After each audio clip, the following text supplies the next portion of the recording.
là, on est au niveau du parcours. On a des panneaux d'information avec la carte de la Guadeloupe.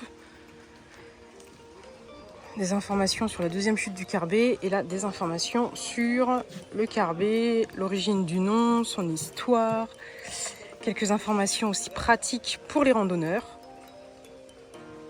Parti donc pour la deuxième chute du Carbet, qui est la balade la plus facile pour tous et qui prend à peu près 30 minutes. On y va!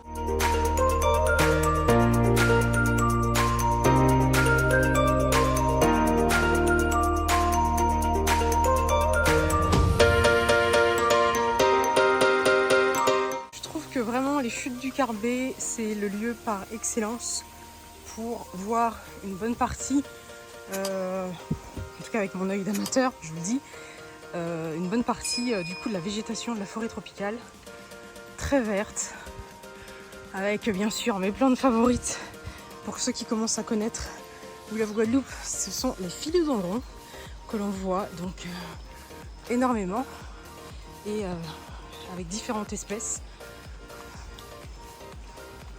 Donc là ensuite il y a un chemin où il faut descendre. Je trouve que le sentier est vraiment bien fait et d'ailleurs j'ai fait la bêtise de mettre des Birkenstock. C'est bien sûr pas la bonne paire de chaussures à mettre. Il faut mettre des chaussures voilà, adaptées à la marche. Bien entendu c'est faisable avec des Birkenstock. Il y en a plein qui sont en tongs, mais honnêtement, et d'ailleurs le personnel du parc national me l'a rappelé gentiment, ce n'est pas la bonne option pour faire même la petite randonnée facile. C'est faisable, mais ça peut ne pas aider, surtout si on glisse.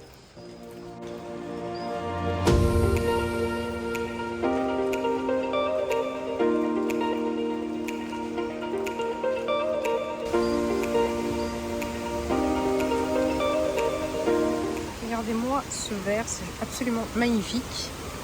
Et là, juste en dessous, on a la rivière.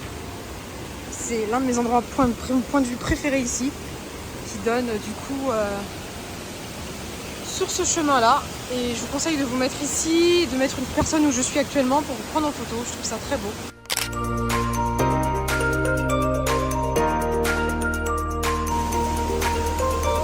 Voilà, donc là je vais reprendre les escaliers. Donc c'est plus dur au retour dans le sens où il faut faire la montée. Voilà. Mais je trouve cet endroit très beau. C'est pour moi l'un des plus beaux points de vue sur le parcours, avec la rivière sur la droite et sur la gauche du coup, avec les gros rochers. C'est vraiment très joli.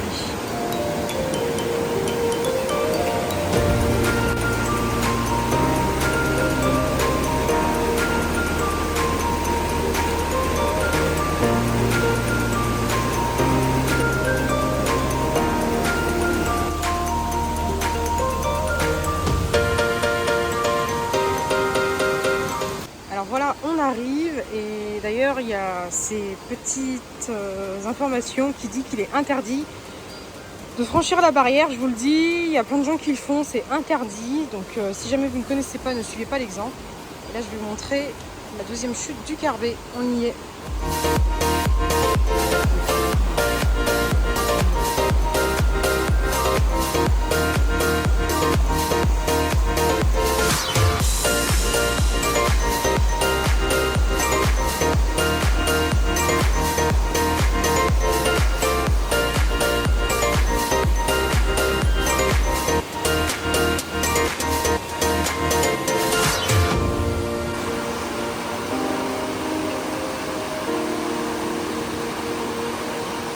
Juste pour info, en début de parcours, vous avez des toilettes. Elles sont plutôt bien entretenues.